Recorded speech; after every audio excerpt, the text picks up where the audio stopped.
എല്ലാവർക്കും എൻ്റെ നമസ്കാരം.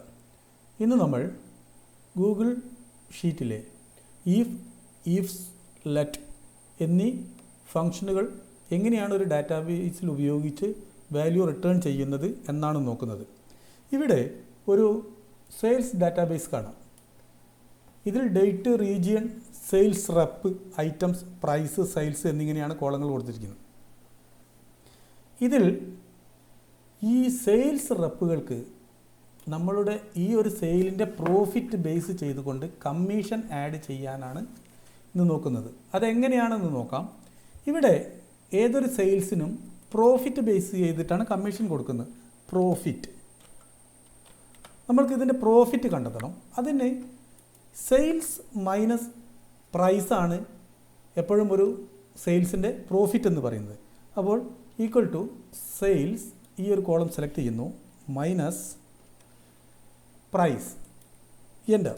ഇവിടെ പ്രോഫിറ്റ്, ആദ്യത്തെ ഒരു ഐറ്റത്തിന് പെൻഡ്രൈവ് 65 GB എന്നതിന് പ്രോഫിറ്റ് ആഡ് ആയിട്ടുണ്ട്. ഇവിടെ ഓട്ടോഫിൽ സജഷൻ വന്നിട്ടുണ്ട്, ഞാൻ ഓട്ടോഫിൽ കൊടുക്കുന്നു. ഇപ്പോൾ എല്ലാ ഐറ്റത്തിൻ്റെയും പ്രോഫിറ്റ് ആഡ് ആയിട്ടുണ്ട്. ഇനി നമ്മൾക്കൊരു പ്രോഫിറ്റ് മാർജിൻ കണ്ടെത്തണം. പ്രോഫിറ്റ് മാർജിൻ കണ്ടെത്താൻ ഈ ഒരു പ്രോഫിറ്റിനെ നമ്മളുടെ സെയിൽസിനെ കൊണ്ട് ഡിവൈഡ് ചെയ്താൽ മതി. ഈക്വൽ ടു ഈ ഒരു പ്രോഫിറ്റിനെ ഡിവൈഡഡ് ബൈ സെയിൽസ്, എൻ്റർ. വീണ്ടും ഓട്ടോഫിൽ കൊടുക്കുന്നു. ഇവിടെ പ്രോഫിറ്റ് മാർജിൻ വന്നിട്ടുണ്ട്. ഇപ്പോൾ നമ്മൾക്ക് കിട്ടിയിരിക്കുന്നത് ഇത് കറൻസി മോഡിലാണ്. നമ്മളത് പെർസെൻറ്റേജ് മോഡിലേക്ക് മാറ്റുന്നു, പെർസെൻറ്റേജ് എടുക്കുന്നു. ഇങ്ങനെയാണ് പ്രോഫിറ്റ് മാർജിൻ കാണുന്നത്. ഇനി നമ്മൾക്ക് കമ്മീഷൻ ആഡ് ചെയ്യണം. ഈ കമ്മീഷൻ ആഡ് ചെയ്യുന്നത് ഒന്ന് രണ്ട് ക്രൈറ്റീരിയ വെച്ചിട്ടാണ്. നമ്മൾക്ക് എന്താണ് ക്രൈറ്റീരിയ എന്ന് നോക്കാം. ഇവിടെ if the profit margin greater than 50% ആണെങ്കിൽ commission 20% of the profit. If the profit margin less than 50%, commission is 12%. അപ്പോൾ അതെങ്ങനെയാണ് കാണുന്നത് നോക്കാം. ഇവിടെയാണ് നമ്മൾ ആദ്യത്തെ ഈഫ് ഫംഗ്ഷൻ അപ്ലൈ ചെയ്യുന്നത്. ഈക്വൽ ടു ഈഫ്, ഇവിടെ ഈ ഫംഗ്ഷന് ഒരു ലോജിക്കൽ എക്സ്പ്രഷനും രണ്ട് ആർഗ്യുമെൻസും ആണുള്ളത്. വാല്യൂ ഇഫ് ട്രൂ ആണെങ്കിൽ എന്ത്, വാല്യൂ ഇഫ് ഫോൾസ് ആണെങ്കിൽ എന്ത്. ഇവിടെ profit margin H2 greater than 50%, profit into 20%. അതാണ് ആദ്യത്തെ ക്രൈറ്റീരിയ നമ്മൾ കൊടുക്കുന്നത്. അല്ലെങ്കിൽ G2 ഇൻറ്റു 12%. ബ്രാക്കറ്റ് ക്ലോസ് ചെയ്യുന്നു, എൻ്റർ ചെയ്യുന്നു.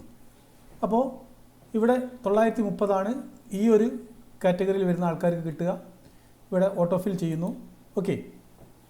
കമ്മീഷൻ ഇപ്പോൾ ഇവിടെ നോക്കിയാൽ കാണാം 100 എന്നുള്ളതിന് 33.33%, അതായത് 50%-ന് താഴെയുള്ളവർക്ക് 12 കമ്മീഷനായിട്ട് വരിക. ഈ ഒരു ഘട്ടത്തിൽ ഇവിടെ ഈ ഒരു ഡാറ്റ കമ്പാരിസൺ ചെയ്യുമ്പോൾ നമ്മൾക്ക് ഈ പ്രോഫിറ്റ് മാർജിൻ എന്നിങ്ങനെയുള്ള കോളങ്ങളൊക്കെ ഡിലീറ്റ് ചെയ്തിട്ട് സമ്മറൈസ് ചെയ്യണം. നമ്മൾക്ക് കമ്മീഷനാണ് നമ്മളെ എയിം. അപ്പോൾ പിന്നെ ഇത്രയും കാൽക്കുലേഷൻസ് ഒരു അസൗകര്യം ഉണ്ടാക്കുന്നതാണ്. അത് നമ്മൾ എന്ത് ചെയ്യണമെന്ന് വെച്ചാൽ, ഇവിടെ H2, ഈ H2 എന്ന റെഫറൻസിനെ നമ്മൾ H2-വിലുള്ള ഫോർമുല ഉപയോഗിച്ച് റീപ്ലേസ് ചെയ്യുന്നു. H2-ൽ എന്താണ് ഫോർമുല? H2-വിലുള്ള ഫോർമുലയാണ് G2 ഡിവൈഡഡ് ബൈ F2. നമ്മൾ അതിൽ കോപ്പി ചെയ്യുന്നു. ഇവിടെ ഈ ഫോർമുലയിൽ H2-നെ ഡിലീറ്റ് ചെയ്തിട്ട് ആ ഫോർമുല അപ്ലൈ ചെയ്യുന്നു. ഇവിടെ പേസ്റ്റ് ചെയ്ത് കൊടുക്കുന്നു. ഓക്കെ. ഇപ്പോഴും വാല്യൂയിൽ മാറ്റങ്ങളൊന്നും വരുന്നില്ല. ഞാനത് വീണ്ടും ഫിൽ ആൻഡ് ഡ്രാഗ് ചെയ്യുന്നു. ഇനി പ്രോഫിറ്റ് മാർജിൻ എന്ന കോളം ഞാൻ ഡിലീറ്റ് ചെയ്യുന്നു. ഓക്കെ. ഒരു മാറ്റം നമ്മളെ റിസൾട്ടിൽ വന്നിട്ടില്ല. അടുത്തത് G2 divided by F2 greater than 50% എന്നുള്ളതിന് നമുക്ക് G2 വീണ്ടും മൾട്ടിപ്ലൈ ചെയ്ത് വരുന്ന അവിടെ നമ്മൾ വീണ്ടും G2-യുടെ റെഫറൻസ് എടുക്കുന്നു. G2-ൽ എന്താണുള്ളത്? G2 means F2 minus E2. വീണ്ടും നമ്മൾ F2 മൈനസ് E2 കോപ്പി ചെയ്യുന്നു, G2 റീപ്ലേസ് ചെയ്യുന്നു, അപ്പോൾ നമ്മൾ ചെയ്യുന്നത് റെഫറൻസിനെ, ആ റെഫറൻസിൽ ഉൾപ്പെട്ട ഫംഗ്ഷനെ റെഫറൻസ് ആക്കി വിടുകയാണ് ചെയ്യുന്നത്. ഓക്കെ, വീണ്ടും നമ്മൾ എൻ്റർ ചെയ്യുന്നു. ഇവിടെ ഇപ്പോൾ ഒരു വാല്യൂ മാറിയതായിട്ട് കാണാം. ഇവിടെ എന്താ സംഭവിക്കുന്നത് പറഞ്ഞാൽ ഇവിടെ ബോർഡ് മാസ് അപ്ലൈ ചെയ്യപ്പെടുകയാണ്. Formula automatically board mass apply ചെയ്യുന്നു. നമ്മൾ എന്ത് ചെയ്യണം? ഒരു ബ്രാക്കറ്റ് കൂടി ആഡ് ചെയ്യുന്നു. ഇത് ബ്രാക്കറ്റ് വെച്ച് റാപ്പ് ചെയ്യുകയാണ്. അല്ലെങ്കിൽ ആ ബോർഡ് മാസ് വെച്ചിട്ട് ഈ കാൽക്കുലേഷൻ ഒരു എററിലേക്കാണ് പോകുന്നത്. ഓക്കെ, മൂന്നും ഞാൻ ബ്രാക്കറ്റ് വെച്ച് ക്ലോസ് ചെയ്യുന്നു. ഓക്കെ, ഇപ്പോൾ നോക്കുക, നേരത്തെ കിട്ടിയ അതേ വാല്യൂ തന്നെയാണ് കിട്ടുന്നത്. ഇതും ഞാൻ ഫിൽ ആൻഡ് ഡ്രൈവ് ചെയ്യുന്നു. ഓക്കെ, ഇവിടെ പ്രോഫിറ്റ് എന്ന കോളവും ഡിലീറ്റ് ചെയ്യുന്നു. ഓക്കെ, ഇപ്പോൾ നമ്മുടെ ആൻസറിൽ ഒരു മാറ്റവും വന്നിട്ടില്ല. പക്ഷേ നമ്മൾ പ്രോഫിറ്റ് മാർജിനും ഡിലീറ്റ് ചെയ്ത് കഴിഞ്ഞു. ഇവിടെ ഈ ഒരു ഫോർമുല എടുത്ത് നോക്കിയാലാണ് ഇവിടെ പല വാല്യൂസും ഈ F2 E2 എന്നുള്ളത് റിപ്ലിക്കേറ്റ് ചെയ്ത് പോവുകയാണ്. F2 E2 ഒരു പ്രാവശ്യം, 2 പ്രാവശ്യം, 3 പ്രാവശ്യമായിട്ട്. ഇവിടെയാണ് നമ്മളുടെ ലെറ്റ് എന്ന ഫംഗ്ഷൻ്റെ പ്രാധാന്യം വരുന്നത്. എന്താണ് ലെറ്റ് ഫംഗ്ഷൻ എന്ന് നമുക്ക് അടുത്ത എക്സാമ്പിളിലൂടെ മനസ്സിലാക്കാം. ഞാനിവിടെ തൊട്ടടുത്തുള്ള ഒരു സെല്ലിൽ equal to let tab key press, ഇവിടെ name 1 value expression 1 name 2 value expression 2 എന്നിങ്ങനെയാണ് ഇതിൻ്റെ ആർഗ്യുമെൻറ്റ്സ് കൊടുത്തിരിക്കുന്നത്. ഈ ലെറ്റ് ഫംഗ്ഷനിൽ നമ്മൾ ചെയ്യുന്നത്, ഞാനൊരു വേർഡ് ഇവിടെ കൊടുക്കുന്നു, ഒരു വേരിയബിൾ ഡിക്ലെയർ ചെയ്യുക എന്ന് പറയും. ഒരു വേരിയബിളിനെ ആഡ് ചെയ്യുന്നു നമ്മുടെ ലെറ്റ് ഫംഗ്ഷനിലേക്ക്. ഈ വേരിയബിൾ എന്നത് ഞാനിവിടെ അടിക്കുന്നത് പ്രോഫിറ്റ് എന്ന് കൊടുക്കുന്നു. ഈ വേരിയബിൾ കൊടുക്കുന്നതിന് ചില ക്രൈറ്റീരിയകൾ പറയുന്നുണ്ട്. ഒന്ന്, ഈ സ്പ്രെഡ്ഷീറ്റിൽ ഉപയോഗിക്കുന്ന വാക്കുകൾ ഉപയോഗിക്കാൻ പാടില്ല. ഈ സ്പ്രെഡ്ഷീറ്റിൽ എക്സിസ്റ്റിംഗ് ആയിട്ട് ഉപയോഗിച്ചിട്ടുള്ള ഒരു വാക്കും വേരിയബിൾ ആവാൻ പാടില്ല. 2, ഈ വേരിയബിളിനിടയിൽ സ്പേസ്, സ്പെഷ്യൽ ക്യാരക്ടേഴ്സ് ഒന്നും വരാനും പാടില്ല. അപ്പോൾ ഞാനിവിടെ പ്രോഫിറ്റ് എന്ന് കൊടുത്തിരിക്കുന്നു, കോമ. ഈ കോമ വാല്യൂ എക്സ്പ്രഷൻ. ഈ വാല്യൂ എക്സ്പ്രഷൻ എന്ന് പറഞ്ഞാൽ ഈ പ്രോഫിറ്റ് എന്ന വേരിയബിളിൽ ഏത് വാല്യൂ ആണ് സേവ് ആവേണ്ടത് എന്നുള്ളതാണ് വാല്യൂ എക്സ്പ്രഷൻ എന്നതുകൊണ്ട് ഉദ്ദേശിക്കുന്നത്. ഞാനിവിടെ പ്രോഫിറ്റ് എന്നാൽ സെയിൽസ് മൈനസ് പ്രൈസാണ്. അപ്പോൾ അത് തന്നെ കൊടുക്കുന്നു, F2 minus E2. Okay, comma. ഇനി നമ്മുടെ ഈ ഫംഗ്ഷൻ സ്റ്റാർട്ട് ചെയ്യുന്നു. ഈഫ് ബ്രാക്കറ്റ് ഓപ്പൺ, ഈ നമ്മുടെ പ്രോഫിറ്റ് എന്ന് പറയുന്നത് F2 മൈനസ് E2 എന്നുള്ളത് ഈ പ്രോഫിറ്റ് എന്ന വേർഡാണ്. അപ്പോൾ പ്രോഫിറ്റ് ഡിവൈഡഡ്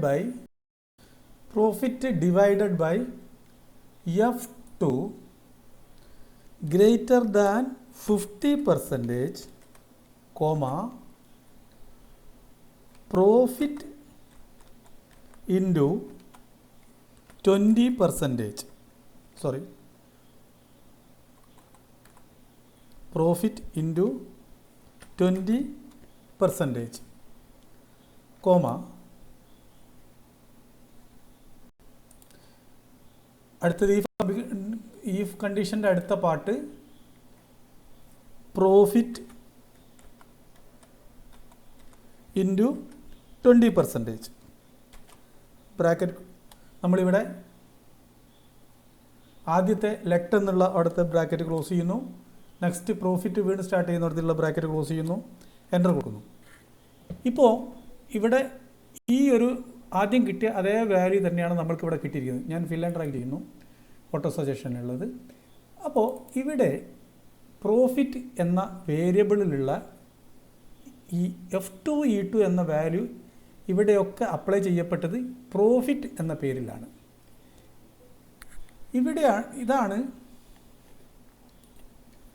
ഇതാണ് ലെറ്റ് ഫംഗ്ഷൻ, ഗൂഗിൾ സ്പ്രെഡ്ഷീറ്റിലെ ലെറ്റ് ഫംഗ്ഷൻ എന്ന് പറയുന്നത്. ഇതേ രീതിയിൽ തന്നെ എക്സലിലും ഉപയോഗിക്കാവുന്നതാണ്. എക്സലിൽ ലെറ്റ് ഫംഗ്ഷനുള്ള കുറച്ച് ലേറ്റസ്റ്റ് ആയിട്ടുള്ള വെർഷനിലാണ് ലെറ്റ് ഫംഗ്ഷൻ അവൈലബിൾ ആയിട്ടുള്ളത്. അതിനകത്തും ഇതേ ഫോർമാറ്റിൽ തന്നെയാണ് ഉപയോഗിക്കുന്നത്. ഇനി നമ്മൾക്ക് ഈഫ്സ് ഫംഗ്ഷൻ എങ്ങനെയാണെന്ന് നോക്കാം.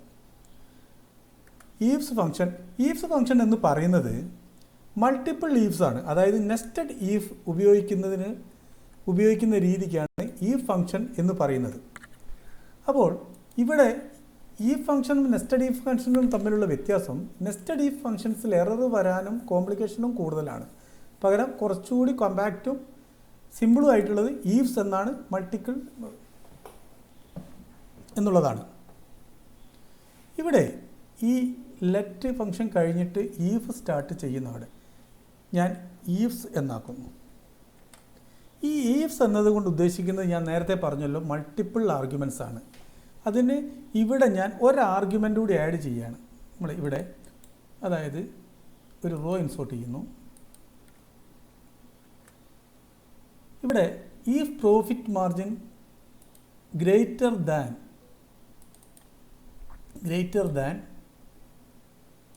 30%. 30% ആണെങ്കിൽ നമ്മൾ 15% കമ്മീഷൻ കൊടുക്കുന്നു എന്ന് വയ്ക്കുക. ഓക്കെ, അപ്പോൾ നമ്മൾ ഇത് ഈ ഫംഗ്ഷനിൽ എങ്ങനെയാണ് ചെയ്യുന്നതെന്ന് നോക്കാം. ഇവിടെ ഞാൻ ഈ ഫംഗ്ഷൻ കാണിക്കുന്നതിന് വേണ്ടിയിട്ട് ഒരു ക്രൈറ്റീരിയ കൂടി ആഡ് ചെയ്തിട്ടുണ്ട്. അതായത് ഇവിടെ ഹൈലൈറ്റ് ചെയ്തത് കാണാം, if the profit margin greater than 30%, commission equal to 15%. നമ്മൾ നേരത്തെ ഇല്ലാത്തൊരു ക്രൈറ്റീരിയ ആണ്. ഇനി ഞാൻ ഇവിടെ ഈ ഒരു ഫോർമുല മോഡിഫൈ ചെയ്യാണ്.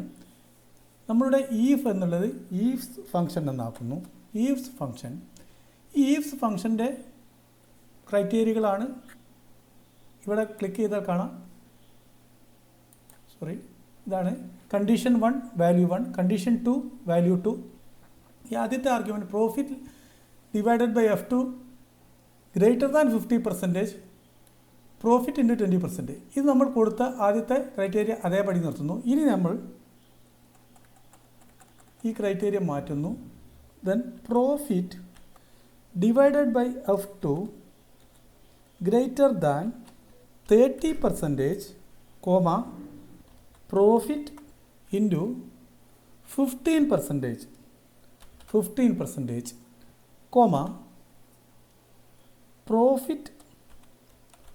Profit divided by F2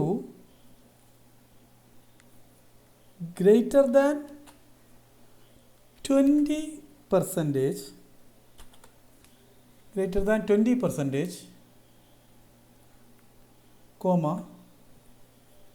profit into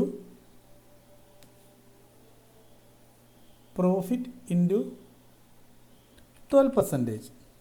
okay, ഇനി നമ്മൾ ഇതിന് ട്രൂ കൊടുക്കുന്നു. ഇനി ഇതൊന്നുമല്ലെങ്കിൽ ചെയ്യേണ്ടത് പ്രോഫിറ്റ് ഇൻറ്റു 1%. അപ്പോൾ ഇവിടെ ഇവിടെ കൊടുത്ത ക്രൈറ്റീരിയ ചെറിയൊരു മാറ്റം വന്നിട്ടുണ്ട്, അത് ഇഗ്നോർ ചെയ്യുക. ഇവിടെ ഞാൻ പറയുന്നത് ലെറ്റ് ഫംഗ്ഷൻ കൊടുത്തു, പ്രോഫിറ്റ് വേരിയബിൾ കൊടുത്തു. പ്രോഫിറ്റ് വേരിയബിളിൽ നമ്മൾ വാല്യൂ സേവ് ചെയ്തു. ഈഫ് എന്ന കണ്ടീഷൻ നമ്മൾ ഈഫ്സിലേക്ക് മാറ്റുന്നു. മൾട്ടിപ്പിൾ ക്രൈറ്റീരിയ, ആദ്യം 2 ക്രൈറ്റീരിയകൾ 3 ക്രൈറ്റീരിയ ആക്കുന്നു. അതായത് 50%-ന് മേലുണ്ടെങ്കിൽ profit into 20%, profit by F2 30% ആണെങ്കിൽ, അതായത് ഗ്രേറ്റർ ദാൻ 30% ആണ് പ്രോഫിറ്റ് എങ്കിൽ പ്രോഫിറ്റ് ഇൻറ്റു 15% കൊടുക്കുന്നു. പ്രോഫിറ്റ് ഡിവൈഡഡ് F2 20% മുതലാണെങ്കിൽ പ്രോഫിറ്റ് ഇൻറ്റു 12% കൊടുക്കുന്നു. ഈ ക്രൈറ്റീരിയകൾ ട്രൂ ആണ് എന്ന് നമ്മൾ ഇവിടെ കൊടുക്കുന്നു. ട്രൂ അല്ല എങ്കിൽ പ്രോഫിറ്റ് ഇൻറ്റു 1% കൊടുക്കുന്നു. ഓക്കെ, ഇനി നമ്മൾ എൻ്റർ കൊടുക്കുന്നു, ഫിൽ എൻ്റർ ചെയ്യുന്നു. ഇതാണ് ഈഫ് കണ്ടീഷനും ഈഫ്സ് കണ്ടീഷനും തമ്മിലുള്ള വ്യത്യാസം. ഈഫ് കണ്ടീഷൻ 2 കണ്ടീഷൻ മാത്രമാണ്, ട്രൂ ചെയ്ത് ഫോൾസ് ചെയ്ത്. പക്ഷേ നമ്മൾക്ക് ഈഫ്സ് കണ്ടീഷനിൽ മൾട്ടിപ്പിൾ കണ്ടീഷൻസ് ആണ്. ഈഫ്സിൽ എത്ര കണ്ടീഷൻസ് വേണമെങ്കിലും നമുക്ക് ആഡ് ചെയ്ത് കൊടുക്കാം. ഇതിന് വേണ്ടത് ഓരോ കണ്ടീഷനിലും നമ്മൾ അതിൻ്റെ കണ്ടീഷൻ കൊടുക്കുന്നു, വാല്യൂ കൊടുക്കുന്നു. അവസാനം നമ്മൾ ഏത് കണ്ടീഷൻ അല്ല എന്നും പറയുന്നു. കണ്ടീഷനിൽ നമുക്ക് ഇതിലൊന്നും പെടാത്ത കണ്ടീഷന് ഏത് കണ്ടീഷൻ എന്നും കൂടി പറഞ്ഞു വെക്കണം. നിങ്ങൾക്ക് ഈ വീഡിയോ ഇഷ്ടപ്പെട്ടെന്ന് കരുതുന്നു. വീഡിയോ ഇഷ്ടപ്പെട്ടാൽ ലൈക്ക് ചെയ്യുക, ഷെയർ ചെയ്യുക, സബ്സ്ക്രൈബ് ചെയ്യുക. നന്ദി.